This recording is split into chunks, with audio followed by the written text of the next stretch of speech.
Hello everyone, how are you? Hope you all are good and enjoying my lecture. So today I am going to explain periodic and aperiodic signal. Okay? So I hope कि आपको मेरा lecture समझ में आ रहा होगा. यदि नहीं समझ में आ रहा तो प्लीज़ कमेंट बॉक्स में आप लिख सकते हैं कि क्या नहीं समझ में आ रहा है. ठीक है. So I am going to discuss about periodic and aperiodic. तो periodic signal and aperiodic signal. So periodic signal, I am going to explain all about the periodic signal, conditions of periodic signal and fundamental period of periodic signal, everything. So first of all periodic signal क्या होता है, definition देख लेते हैं. So definition is that कि a signal is said to be periodic if it repeats itself after a regular interval of time up to infinity, that is t lies between minus infinity to infinity. Otherwise signal is aperiodic or non periodic. तो aperiodic और non periodic के लिए कोई ऐसा condition नहीं है, बस condition यही है कि यदि कोई सिग्नल पीरियोडिक कंडीशन को फॉलो नहीं करता है तो वो सिग्नल अपीरियोडिक और नॉन पीरियोडिक कहलाएगा. ठीक है. सो ये पीरियोडिक और अपीरियोडिक हम दोनों के लिए देखेंगे, कंटिन्यूस टाइम के लिए भी और डिस्क्रीट टाइम के लिए. तो सबसे पहले देखते हैं कंटिन्यूस टाइम के लिए. So hence for continuous time signal a signal is called periodic if it satisfy the condition x t is equal to x T plus minus T is equal to x T plus minus k T not.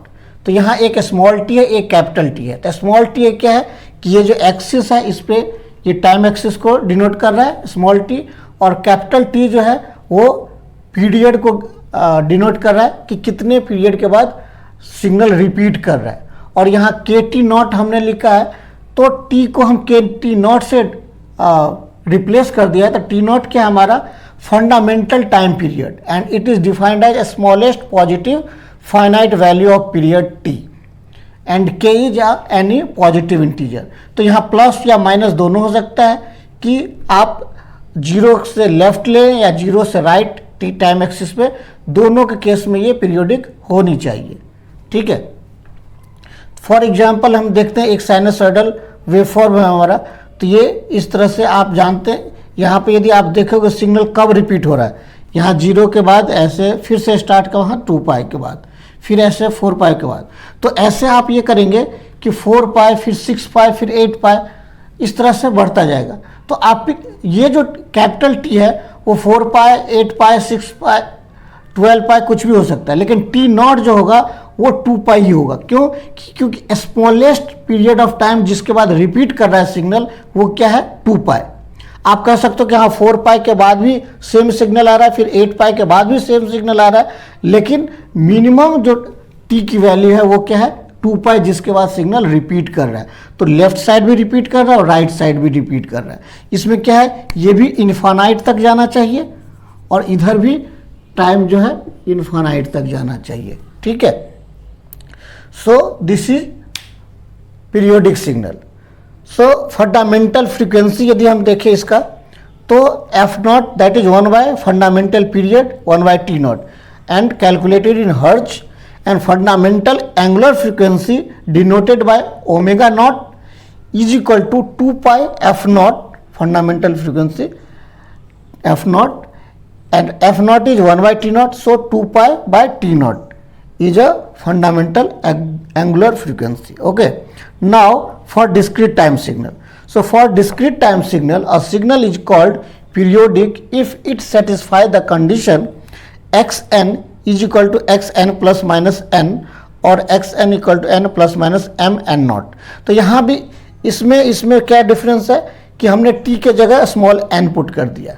ठीक है. यहाँ k के जगह m put कर दिया. Clear.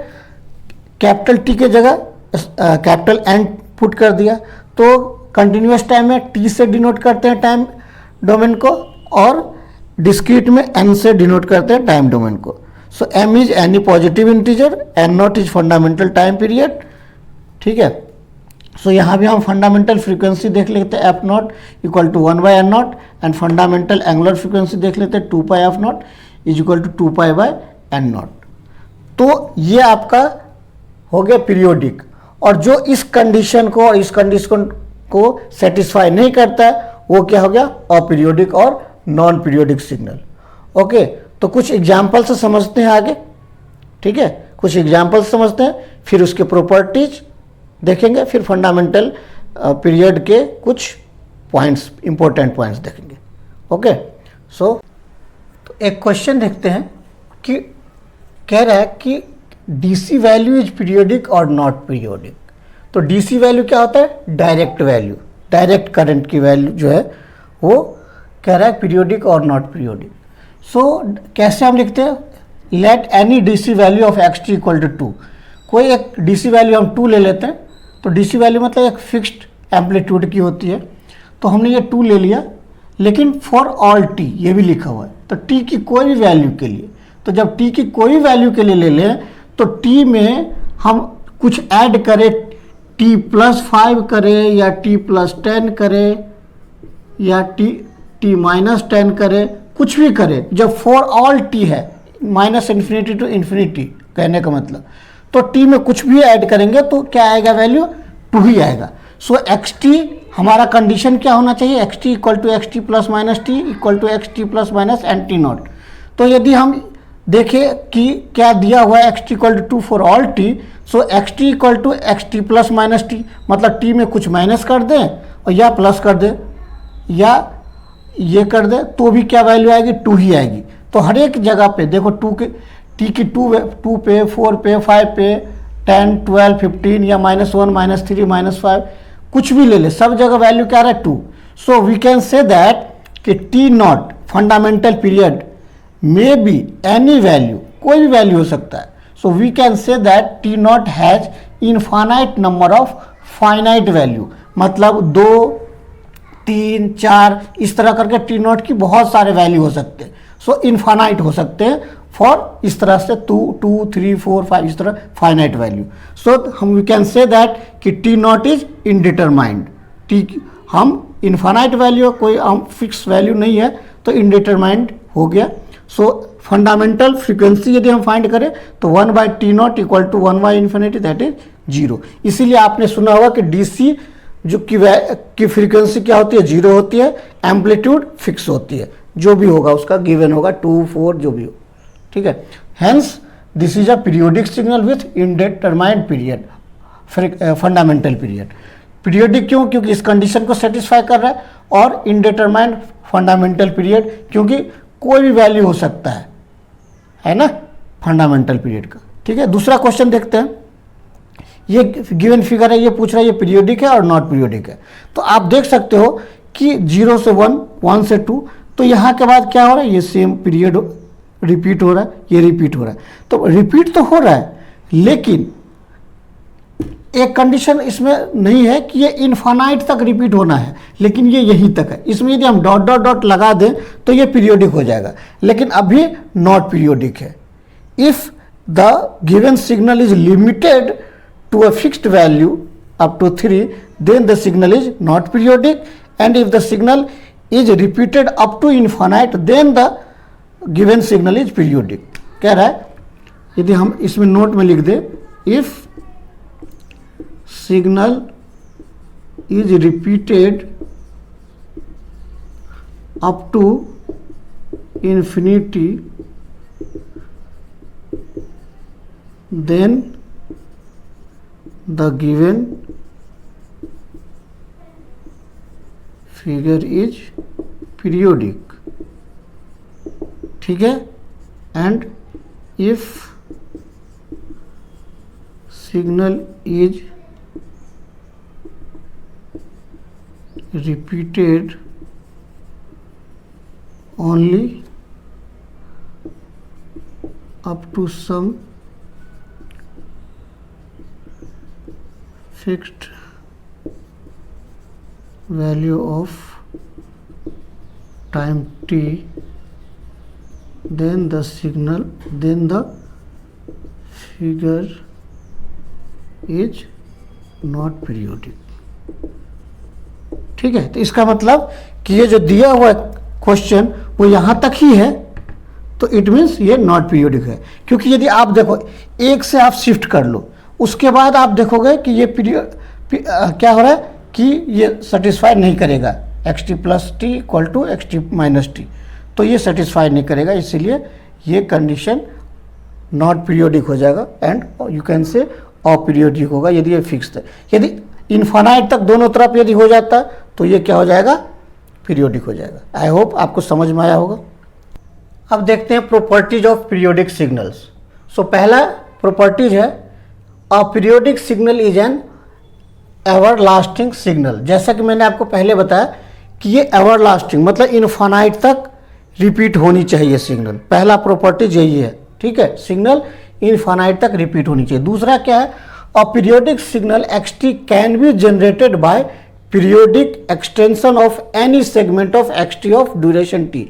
इसका क्या मतलब हुआ कि इसका मतलब यह हुआ कि हम कोई भी सिग्नल को यदि हम किसी एक सेगमेंट से लेके उसको शिफ्ट कर दे तो फिर से वो क्या होगा, वो पीरियोडिक ही होगा, वो सिग्नल वैसी उसी तरह रिपीट करेगा, ठीक है। Extension of any segment of x T of duration T, यदि हम कोई टी ड्यूरेशन का फिर से एक और एक्सटेंड कर दे या फिर इधर लेफ्ट या राइट शिफ्ट कर दे तो सिग्नल हमारा स्टिल सेम ही रहेगा, कोई चेंज नहीं होगा, ठीक है।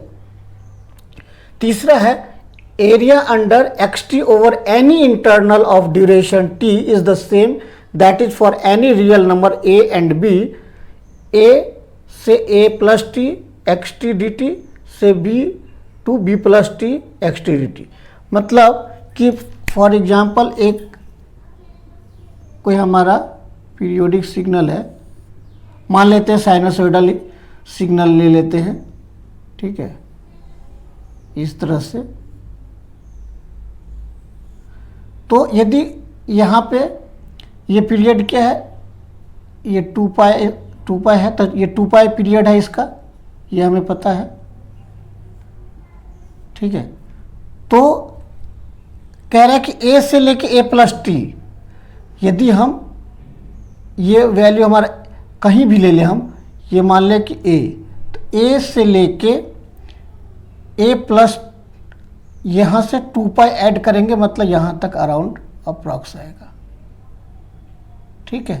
तो यहाँ से लेके यहाँ तक का एरिया इक्वल टू कोई भी पॉइंट बी ले ले, कोई भी पॉइंट यहाँ पे बी ले ले और यहाँ से 2 पाई ऐड करेंगे तो जहाँ पे आएगा, तो यहाँ से लेके यहाँ तक का एरिया हमेशा इक्वल होगा।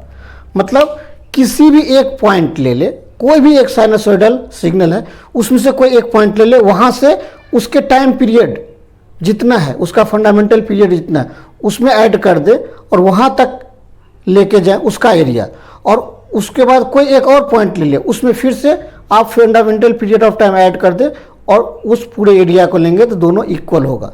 तो जितना इस तरह से आप कोई भी सी से सी प्लस टी, डी से डी प्लस टी, सभी केस के लिए ये क्या होगा, area under x t over any interval of duration time T is the same. चौथा है कि यदि मान लेते हैं कि 2 या 2 से अधिक सिग्नल का सम है और सारे पीरियोडिक है, तो जो सम होगा वो क्या होगा, पीरियोडिक होगा या अपीरियोडिक होगा। तो उसके लिए है कि मान लेते हैं कि m पीरियोडिक सिग्नल है कंटिन्यूस टाइम में, ठीक है, तो और उसका जो सारे सम है उसका मान लेते हैं, फॉर सपोज कि पीरियड t है, तो क्या कंडीशन होना चाहिए कि t by T i equal to N i. मतलब टी आई क्या है कि एक किसी भी पर्टिकुलर सिग्नल, जो बहुत सारे सिग्नल का सम है उसमें से कोई एक हम टी ith सिग्नल ले लिए, उसका पीरियड t है, तो t अपॉन टी आई क्या होना चाहिए, इंटीजर होना चाहिए, एन आई होना चाहिए, ठीक है। दूसरी बात कि t1 फर्स्ट सिग्नल अपॉन कोई और सिग्नल का जो पीरियड होगा, that upon equal to n1 upon N I upon n1। जैसे यहाँ t1 अपॉन टी आई है तो एन आई अपॉन n1 हो जाएगा। इस तरह से आप ये करेंगे, इसको डिवाइड करेंगे तो ये 2 से m के बीच में लाई करेगा। n1 जो निकलेगा वो क्या होगा, जैसे मान लेते हैं कि आपने इस तरह से सारे 4 सिग्नल है तो 4 का रेशियो निकाला, t1 by T two, t1 by 3 and T1/T4। तो ये 3 अलग अलग रेशियोज निकले। अब तीनों का जो इसमें क्या आप लेंगे कि तीनों का जो डिनोमिनेटर का जो एलसीएम होगा, तीनों के डिनोमिनेटर का एलसीएम क्या होगा हमारा N1 है। हाँ, वो N1 जो होगा वो LCM of the denominators of the resulting ratios found from above equation. कहने का मतलब कि मान लेते हैं कि ये 4 सिग्नल है, तो आपका T1/T2 आएगा, फिर T1/T3 आएगा, T1/T4 आएगा। तो सब ये 3 रेशियो आया, तीनों रेशियो का जो डिनोमिनेटर का एलसीएम होगा वो क्या हमारा होगा N1। So the period of the sum signal is computed as T = T1/N1। तो T1 × N1 करेंगे तो हमारा पीरियड निकल जाएगा, किसका, पूरे सम का। और a sum of dt discrete time period signal is always periodic because the period ratios N1/N2 are always rational. तो ये N1/N2 हमेशा रेशनल होगा, तो ये हमेशा पीरियोडिक ही होगा, क्योंकि हमेशा N1 N2 क्या इंटीजर है, तो इंटीजर इज रेशनल, इरेशनल होना ही नहीं है। ठीक है, तो जब भी इसमें भी, इसके केस में और इसमें, बस t के जगह आपको n लगा देना है। ठीक है, दोनों अप्रॉक्सीमेट, दोनों सेम ही होगा, लेकिन यहाँ पे कहीं इरेशनल हो सकता है, इरेशनल आ जाए, तो इरेशनल यदि आ गया कहीं पे तो वहाँ पे सिग्नल अपीरियोडिक हो जाएगा। ठीक है, लेकिन यदि सब जगह रेशनल ही आ रहा है तो ये पीरियोडिक होगा। तो ये था प्रॉपर्टीज। अब इस पे कुछ एग्जाम्पल्स देखेंगे तो आपको समझ में आ जाएगा। ठीक है, तो कुछ एग्जाम्पल्स देख लेते हैं इस पे। ठीक है, तो क्वेश्चन है calculate the fundamental period of xt given as. पहला है xt = a0 e⁻j⍵0t, दूसरा है xt = sin² 4πt एंड तीसरा है xt = sin 6πt plus cos 5πt। ठीक है, तो एक एक करके सॉल्व करते हैं। पहला xt = a0 e⁻j⍵0t। सो ये क्या करेंगे, यहाँ पुट, यहाँ t = t + t है ना, put small t = t + t। तो क्या होगा, यदि पुट करेंगे तो xt + t = a0 e⁻j⍵0 और t के जगह t + t आ जाएगा। एंड ऑल्सो हम पीरियोडिक सिग्नल है तो हमें पता है कि xt = xt + t होगा। तो ये this equation equal to xt = xt + t, तो xt ये है और xt + t ये है, इक्वल हो गया। सो a0 e⁻j⍵0t = a0 e⁻j⍵02 into e⁻j⍵0t। ठीक है, तो e⁻j⍵0t, इसको हम, ये प्लस में है तो यहाँ क्या हो जाता है, मल्टीप्लाई में, ये आपको पता होगा। सो इसको यदि हम कैंसल आउट कर दें, इसको और इसको कट कर दे, कैंसिल कर दे, तो यहाँ क्या बच जाएगा, 1। So 1 is equal to e⁻j⍵0t। Okay, so हम इसको इस तरफ ले जाए, इसको इस तरफ ले जाए, तो e⁻j⍵0t = 1, और 1 को हम क्या लिख सकते हैं, e⁻j2πk। कैसे, देखो e⁻j2πk इक्वल टू क्या होता है, cos 2πk plus j sin 2πk। अब देखो k की वैल्यू मान लेते हैं कि 1 रखते हैं। ठीक है, k की कुछ भी वैल्यू रखेंगे, यदि 0 भी रखते हैं तो cos 0 1 एंड sin 0 0। ठीक है, यदि 1 रखते हैं तो cos 2π क्या होता है, 1 होता है, एंड sin 2π क्या होता है, 0 होता है। 2 रखेंगे तो cos 4π एंड sin 4π, तो ये 0। तो हर एक केस में क्या आएगा, इसकी वैल्यू 1 आएगा। सो हम 1 = हम यूलर फॉर्म को यूज करके हम ये लिख सकते हैं। सो यदि हम इसको और इसको इक्वेट करें तो देखेंगे कि ω0t = क्या आ गया हमारा, 2πk। ठीक है, नाउ t = ω0 इधर आएगा तो t = 2πk/ω0। अब हम फंडामेंटल पीरियड निकालना है। क्या निकालना है, फंडामेंटल पीरियड। तो फंडामेंटल पीरियड क्या होता है, t की स्मॉलेस्ट वैल्यू। तो t की स्मॉलेस्ट वैल्यू मतलब इसकी स्मॉलेस्ट वैल्यू कब होगा, जब k = 1। So for smallest value of t k = 1। So k = 1 put किया हमने, तो t0 क्या आ गया, 2π/ω0। आई होप समझ में आया होगा। दूसरा देखते हैं कि xt = sin² 4πt है। वी नो दैट, हमें फॉर्मूला से पता है कि cos 2θ = 1 - 2 sin² θ होता है। अब sin² θ इस तरफ ले आए, कॉस 2 थीटा इस तरफ ले तो हमारा क्या आएगा 1 minus cos 2 theta, 1 minus cos 2 theta upon ये 2 आ जाएगा। Now put theta equal to 4 pi T, क्यों? क्योंकि हमारे पास ये sine square 4 pi T find करना है, तो थीटा की वैल्यू 4 पाई टी पुट कर दिया, तो sine square 4 pi T equal to 1 minus cos 8 pi T. यदि हम यहाँ पे 4 पाई टी करेंगे तो क्या हो जाएगा 8 पाई टी अपॉन 2, ठीक है। अब देखिए ये 1/2 को हम एक तरफ ले लें और minus cos 8 pi T by 2 को एक तरफ ले लें।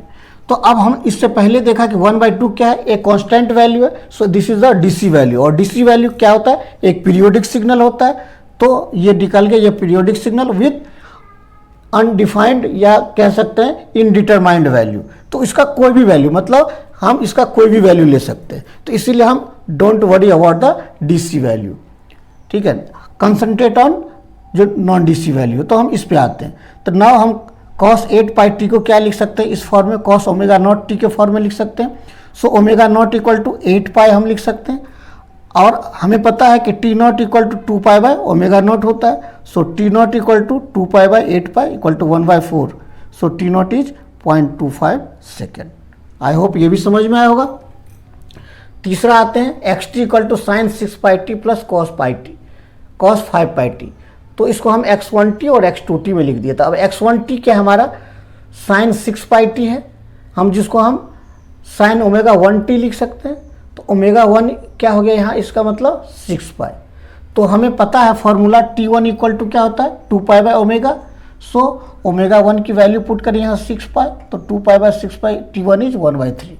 नेक्स्ट x2t निकालते हैं। x2t इक्वल टू हमें गिवन है cos 5 पाई टी। सो हम इसको इस फॉर्म में लिखते हैं, cos ओमेगा 2t के फॉर्म में लिखते हैं। सो ओमेगा 2 क्या आ गया हमारा 5 pi. So t2 equal to 2 pi by omega 2।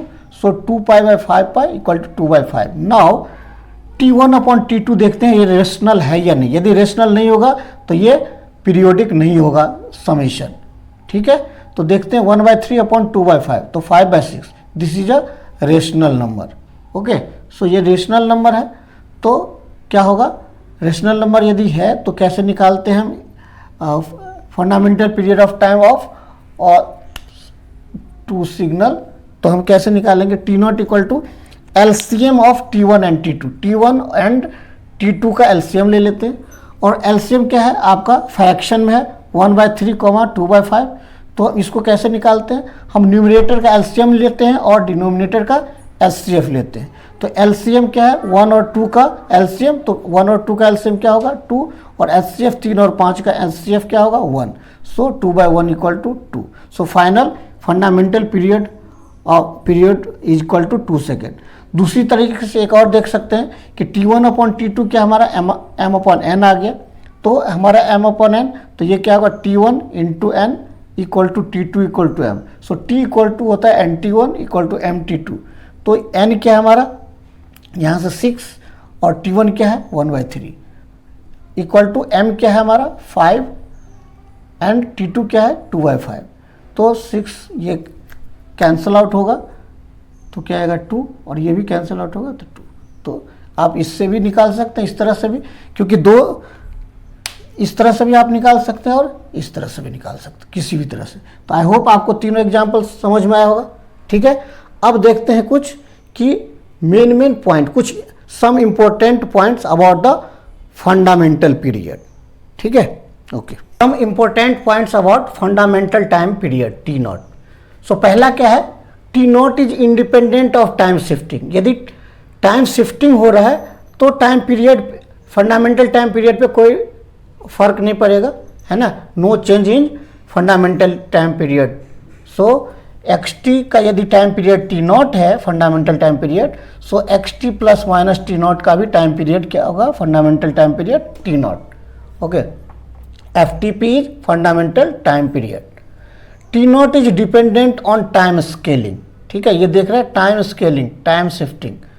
So if F T of x t is T naught, यदि fundamental time period of x t is T naught, then fundamental time period of x of a t, a t क्या है scaling, is T naught by mod of A.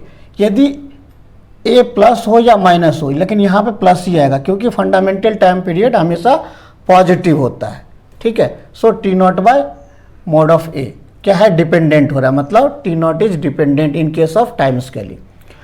And in case of time reversal T naught is independent time, T naught is independent of time reversal, मतलब यदि x T का F T P यदि T naught है, then x of minus T का F T P क्या हो जाएगा, T not same रहेगा, इंडिपेंडेंट है। T naught is independent of phase shift, यदि फेज शिफ्टिंग भी हो रही है तो भी कोई चेंज नहीं आएगा। कह रहा है कि एक्स टी का F T P fundamental time period T naught है, देन जब हम फेज शिफ्ट करेंगे टी प्लस थीटा से तो उसका भी टाइम पीरियड टी नॉट ही होगा, ठीक है, fundamental time period. Next, T naught is independent of amplitude shifting. देखिए ये था टाइम शिफ्टिंग, ये है एम्पलीट्यूड शिफ्टिंग। तो इस केस में क्या हो रहा है, इस केस में भी नो चेंजेज। यदि हमारा टी नॉट है fundamental time period X T का, तो हम एम्पलीट्यूड शिफ्टिंग का मतलब एक्स टी में कुछ एक कांस्टेंट ऐड कर रहे हैं, के के वैल्यू कोई भी कांस्टेंट तो ऐड कर रहे हैं, तो ये क्या हो गया, एम्पलीट्यूड शिफ्टिंग, शिफ्ट हो जा रहा है। सो इसका भी टाइम पीरियड क्या होगा, सेम ही रहेगा, T not. Now T naught is independent of amplitude scaling. तो यदि हम एम्पलीट्यूड में स्केलिंग करते हैं तो कोई फर्क नहीं पड़ेगा फंडामेंटल टाइम पीरियड पे। यदि एक्स टी का fundamental time period T naught है, देन ए से मल्टीप्लाई कर दिया हम सिग्नल को, मतलब एम्पलीट्यूड स्केलिंग हो गई, तो उसका टाइम पीरियड भी टी नॉट ही रहेगा, कोई चेंजेस नहीं है। Now T naught is independent of amplitude reversal. यदि हम एम्पलीट्यूड को रिवर्स कर देते तो भी कोई फर्क नहीं पड़ेगा। यदि एक्स टी का F T P T naught है तो minus of x t is also T not. यहाँ देखो यह माइनस ऑफ एक्स टी है और यहाँ एक्स माइनस टी, तो ये टाइम रिवर्सल था और ये एम्पलीट्यूड रिवर्सल है। अब कह रहा है कि एक्स टी, कोई एक्स टी है उसका F T P T naught है, तो उसके स्क्वायर का क्या होगा, यदि हम उस सिग्नल को स्क्वायर कर देंगे तो उसका एफ टी पी क्या हो जाएगा, टी नॉट बाय 2 हो जाएगा। तो मेनली एक ही जगह डिपेंडेंट था कि हम टाइम स्केलिंग करेंगे तभी टी नॉट डिपेंडेंट होगा, अदरवाइज ऑल केसेस में क्या है, हमारा फंडामेंटल टाइम पीरियड इंडिपेंडेंट है। तो आपको ये point exam point of view या गेट या कोई भी जो पीएस यूज है उसमें आप जाओगे तो ये बहुत ही इम्पोर्टेंट रोल कैरी करेगा, ठीक है। तो ये आपको पता होना चाहिए, नहीं तो अदरवाइज आप सॉल्व करोगे तो निकाल लोगे, ऑब्वियस सी बात है, यदि आपको आता है तो, लेकिन उसमें टाइम किल होगा। और यदि ये डायरेक्ट है तो यदि आपको याद है तो आप डायरेक्ट बता सकते हो, ठीक है। तो आई होप कि आपको पूरा पीरियोडिक एंड अपीरियोडिक सिग्नल समझ में आया होगा। अपीरियोडिक तो जो दिस कंडीशन को फॉलो नहीं कर रहा है, that are the aperiodic signal, ठीक है। तो आप आई होप कि आपको सारा लेक्चर समझ में आया होगा, ये पीरियोडिक एंड अपीरियोडिक पे, इस पे आप क्वेश्चन कर लोगे क्योंकि मैंने कुछ एग्जाम्पल ही बताया। और लास्ट में हो सकता है कि मैं पूरे यूनिट पे एक न्यूमेरिकल का एक लेक्चर बनाऊँ जिसमें हर एक टॉपिक से एग्जाम्पल्स होंगे, ठीक है। तो आई होप आपको समझ में आया होगा। So thank you for watching and keep watching. और यदि अभी तक सब्सक्राइब नहीं किया तो please subscribe and like and share. Thank you.